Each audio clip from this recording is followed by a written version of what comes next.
It is my pleasure and honor to introduce our second keynote speaker. You're going to go in now, yeah? Why is it booming? In both education and film industry. As one of BAFTA and Emmy-nominated Producing team, now Global Director of the MPW Group. Thank you. He combines creativity and vision with understanding that cross-pollinated knowledge is what the future is built upon. With a hat tipped to the past. An ambassador for UK education, he leads on developing international strategy and partnerships that keep the UK in the shop window as a destination for investment and innovation. He is a presenter and a speaker, frequently working and collaborating with Embassies, the British Council and TEDx, as well as multi-celebrated author of Trotman's long-running Getting Into series. Now, can we put our hands together for James Barton?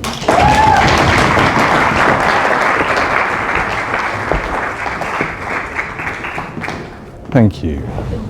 Thank you. I will start in a moment. What I'm just going to say first is if anyone heard that buzzing over the course of the last hour, that's not an alarm. You're not being asked to leave. We were trying to cool you down. That was an air conditioning unit trying very hard to try and pump a little bit of cold air through this room. So that should be turned off for the remainder of this session. So if you get a little warm, please, outside, open the doors and the fresh air will come through. So, in the words of Monty Python, and now for something completely different. Sangeeta kind of summed it up very neatly before. How do you follow something that someone said so eloquently previously?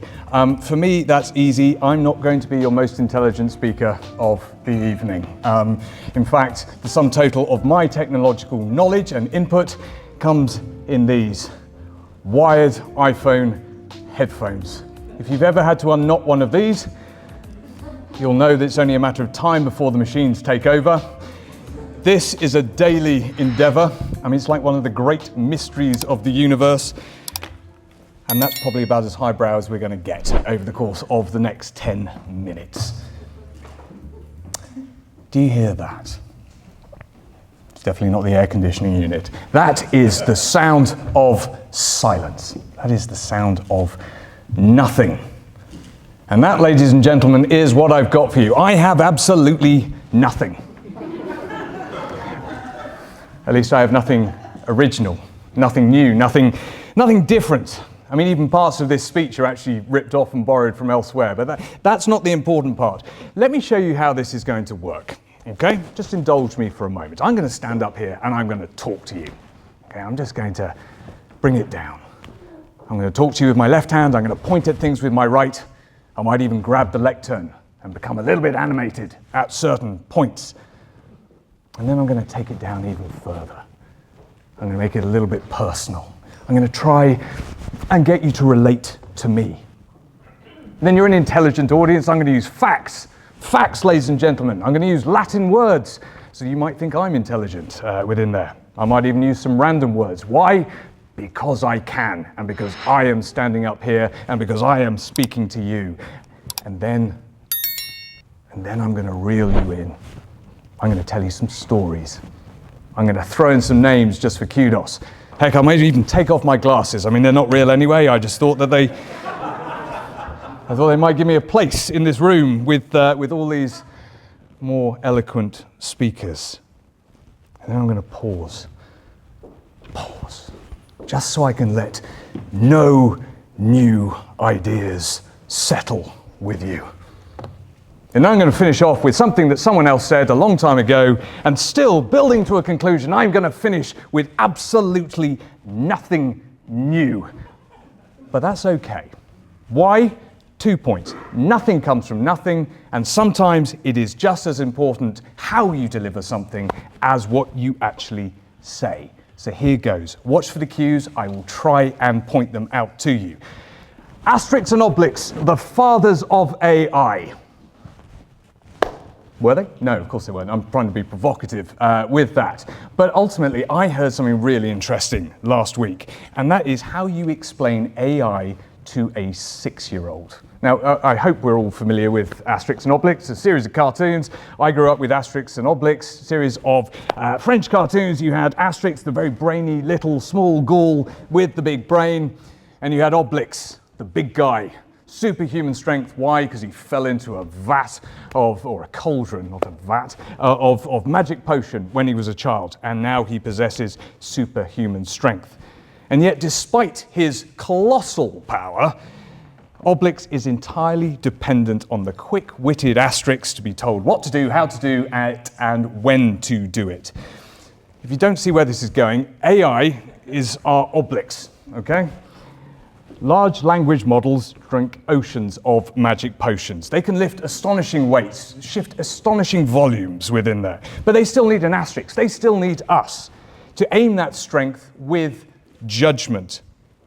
First fact for you, young children need no more than 4 million words to learn a language, while LLMs must be trained with more than 10 trillion words to achieve similar linguistic capabilities. That's a lot of magic potion. But magic potion aside, power still needs a pilot.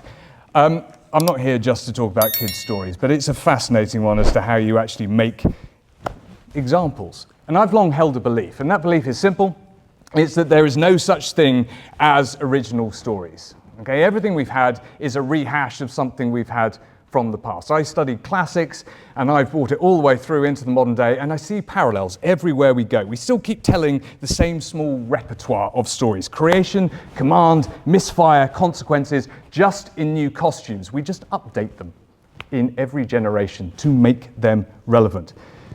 And that's when it becomes important to note that original and unique are in fact different words, a bit like sympathy and empathy. You think they exist together, but they are different. Originality is a new element. Uniqueness is a fresh arrangement of old notes. I hope this quote resonates with some people, but to quote the late Eric Morecambe, I think you'll find I'm playing all the right notes, but not necessarily in the right order. Think music. Music is a collection of notes. Composers give it sense and meaning. AI feels original because the instrument is new.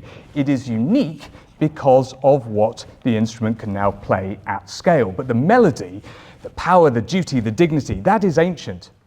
And unlike our own creation, which still is a little bit in debate, we can say definitively where AI has come from. It came out of the human mind. It was imagined first in literature, in art, in design, stories and film, in history, long before it was engineered into code. The point, like with stories, is that we need to readapt the classics in order to survive and have relevance. Take it down. My story. I wanted to be a rugby player. I love that, got a laugh. I mean, that's a terrible laugh in the wrong place. I wanted to be a rugby player. I broke my leg. I wanted to be a fighter pilot. I realized I needed glasses, real glasses. I wanted to be James Bond. I still want to be James Bond, but I got old. And now, here I am. We readapt, we reinvent, to tell the next chapter in our lives in a way that makes sense to us. But beneath this sits an old habit, the human's brain's refusal of chaos. Now, someone said to me recently, every time the world faces a problem, out of it comes a god. And I thought about this, and I thought AI is not a god, but there is some semblance of truth in this. Confronted by what we don't understand, we impose pattern. We name storms. We fall to propaganda. When crisis hits and the plot jams, we give chaos a manager. First, it was a pantheon of gods. Later, it became grand abstractions. Reason in religious conflict. The nation after civil wars. The market in turmoil. And security after terror. Those are labels, and the labels change, but the reflex doesn't. It is how our brains, ladies and gentlemen, are hardwired. We are logical, but to a point. And as logic creeps in, the agent disappears. And that's why AI can feel like the next manager of disorder. But the reality is the risk is worship. The duty, as we keep hearing tonight, is stewardship within there. Seen that way, looking back isn't nostalgia, it's navigation. Even the boldest moderns look to the past in order to find some grammar. Tesla, for example. I don't know how widely you've read on Tesla, probably far wider than I have. But chasing wireless power, he studied ancient forms and wondered whether the pyramids actually encoded principles of energy and transmission. Now, whether or not the physics of that convinces you, the instinct should. New forces make us read old maps. And now even our maps speak. Linen sang dizzy. There you go. There's your random words for the evening. But those aren't random words. Those are 3 random words. And those are the What 3 words. You know the What 3 words app? That's brilliant nowadays. 3 words for 3 square meters mapping the globe. Proof that language, not circuitry, often decides whether technology serves people. Quick history lesson for you. If AI has a family tree in the West, you find it carved in stone and staged under open skies. In ancient Egypt, there was the Westcar Papyrus. If you've come across it, the Westcar Papyrus told of a wax crocodile that was brought to life on command and similarly fell to silence with similar command. Capability bound to voice. If you are looking for an ancestor of prompt, it is there to be found in ancient Egypt. In fact, the classical world and technology, there are hundreds of examples. You can go on all night. I won't, because we're hot and we want to move on. So I'll contextualize. Greece turned instinct into theatre. When heroes stalled, the god descended. The deus ex machina, my Latin for you within there. The god from the machine, to change the state of play. Long before code, tools were characters.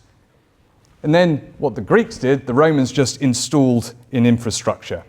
System thinking in stone. Vitruvius gave Rome its playbook, how to site a town, tune a theatre, build machines, from water lifts to odometers to siege engines. In Roman Egypt, there was a chap called Hero of Alexandria. Oh, he did well. That was a great name. I wish that name sort of stood the test of time. He showed spectacle. Temple doors that opened simply when a brazier was lit. In fact, if you take nothing from what I say tonight, I'm introducing you to the first coin-operated machine back in Roman Egypt. He invented the first vending machine of sorts, where you popped a coin in and you got holy water back in return. I did my undergraduate thesis actually a long time ago on special effects in the ancient world, and it was phenomenal what they could actually do far beyond before we actually brought AI into existence. If you then add the Colosseum's hoist and a good old straight Roman road and something called the cursus publicus, which was essentially the Roman royal mail, a little more reliable, and then ultimately you got the Roman message. Fast forward, Leonardo da Vinci drew bodies, flying machines, and his mechanical knight, which was effectively the first robot, proving that exact description is the first step to automation. Michelangelo did the reverse. He revealed the figure within the block, pattern recognition even before we coined the phrase. Then industry came along. Jacquard's loom read punch cards, Babbage turned cards into engines, Lovelace saw that symbols could compose music, from punch card to prompt to program to prompt, the same habit refined and scaled. Does anyone here, bit of audience participation, does anyone here know what the first great AI demo was in history? So glad this gives me my moment. The Mechanical Turk, if you've ever come across it before, the Mechanical Turk was effectively a hoax. It was back in the 18th century, seen across Europe and throughout America, and it was an automated machine, essentially, going around all the courts, and you'd effectively play chess against this automated machine, and the machine would always win. But the first great AI demo wasn't artificial, it wasn't even intelligent. Do you know what it was? It was a man sat in a box, and it took the best part of a century for people to actually pin that idea together. Our job now is the opposite. Open the box, name the humans, prove the system works on purpose and under scrutiny in service of people. Tenuous link from one box to another, Pandora's, to be precise, Pandora's box. The box that contained all the worst things in humanity, once opened, never to be closed. The warning here is not that doom is inevitable, but the release is irreversible. And that's Pandora's lesson, really. Once power escapes, you don't reclaim it by wishing it back into the box, you govern it. The greatest example of that is the internet. Now, Stephen Fry does this a lot better than me.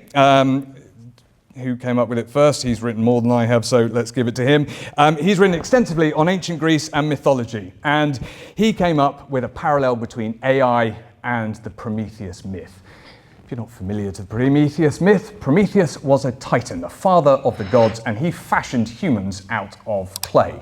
And the myth so goes that then with the spit of Zeus and the breath of Athena, these clay figures came to life. But Zeus said, very well, you can do all of this, but what you can't do is you can't give them fire.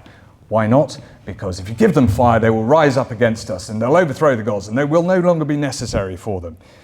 Prometheus gave them fire. He gave them that divine spark, both physically and metaphorically, and he was punished for it. And Zeus, ultimately, his fear still echoes through space and time. Or in plainer words, right now, the moment you think you've nailed reality, it changes shape. And that is the fear that we now play out in AI. Some of us in here may be Zeuses, okay, saying don't give AI the spark, imagine what could happen. And some of us are Prometheuses, and probably most of us, being the theme of the evening, most of us are Prometheuses, saying give it the spark, imagine what could happen. The message of both stories, Prometheus and Pandora, is pair capability with care and keep the off switch near the on switch. That example gains more traction when you realize that our fascination with Prometheus has existed across time. Beethoven wrote the Creatures of Prometheus. Shelley wrote Prometheus Unbound. Who was Shelley's wife? Mary Shelley. What did Mary Shelley write? Frankenstein, thank you very much. And my absolute favorite example, Pinocchio. Think about it. Think about it. Our literature lays the moral grid over the mechanism. AI didn't arrive from nowhere, it arrived simply from us. And we've been here before. I mean, when the fountain pen overtook the quill, we've been here having the same conversation in a different age. Generally speaking, you could take any classic literature throughout history and you'd find an example within there.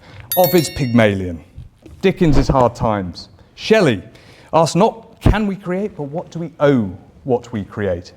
And Shakespeare. If anyone can tell me by the end of the evening why Shakespeare is relevant in The Tempest and why he is effectively AI in Jacobean costume, I will buy you a drink. But even before we get there, I mean, Disney is an absolute treasure trove of examples for this. We talked about Pinocchio. What about The Sorcerer's Apprentice? The mop that brought to life. Automate without a stop rule and you flood the house. Snow White's mirror. Mirror, mirror on the wall, show me something. AI. These stories don't predict tech, they set expectations. The task across generations is not originality, but adaptation. These stories teach the rules. All stories teach rules. In the 20th century, Turing turned them into a test, moving us from essence to behavior, asking us to judge not by what is said, but by how it is said. Prompts, defaults, interfaces, they aren't etiquette, they're steering wheels. Systems take their cue from us. So choose the target carefully. Goodhart's law. When a measure becomes a target, it stops being a good measure. We must remember the human. And for that, and just to bring it to the point, I want you to hear a voice that still cuts through the static. And this is a great moment for me because I've always wanted to quote Charlie Chaplin. Charlie Chaplin, in The Great Dictator, said, "We have developed speed, but we have shut ourselves in. Machinery that gives us abundance has left us in want. Our knowledge has made us cynical, our cleverness hard and unkind. We think too much and feel too little. More than machinery, we need humanity. More than cleverness, we need kindness and gentleness. Without these qualities, all will be lost." The aeroplane and the radio have brought us closer together. The very nature of these inventions cries out for the goodness in men, cries out for universal brotherhood, for the unity of us all. We are not machines, we are not cattle, we are men. Now, the gender politics of that haven't really lasted the test of time, but the takeaway message has, and that is that technology brings us closer. What that closeness does is a design choice. Put purpose before speed. Do that, and AI becomes the co-pilot to humanity. So, let me close where we began with story. across civilizations, ladies and gentlemen, we return to the same plot because it names something true about us. That we are creatures who made instruments and then must live with what they make of us. The ancients knew this. They cast that truth in bronze and myth. The Victorians in gears and novels, and filmmakers now cast them in light. We inherit both the marvel and the warning. So what is new? Definitely not the plot, but that's okay. What is new is substrate and scale. Our task is to remember where we came from, then adapt and reinvent the old story well. And well in ways that enlarge people, not only to survive change, but to lead change. Now, I'm no longer probably in the running for Bond. I wear Bond socks, but that's as far as I'm getting. But the next chapter of reinvention, for me, I find just as exciting. But my story and our story is never going to be a straight line. History is a circle, or more specifically, it is a tangled mess of wires. iPhone headphones, ladies and gentlemen. The dream is ancient. The delivery is now. The future belongs with those who can help others imagine it. Let us write the next chapter, therefore, with the wisdom of long memory and the civic courage our moment demands. And I will leave you with one thought, and that is that the first being to reach 200 years has already been born. And what a thought that is. Ladies and gentlemen, thank you very much. I will pass you on to your panel. Oh yeah, you can have that.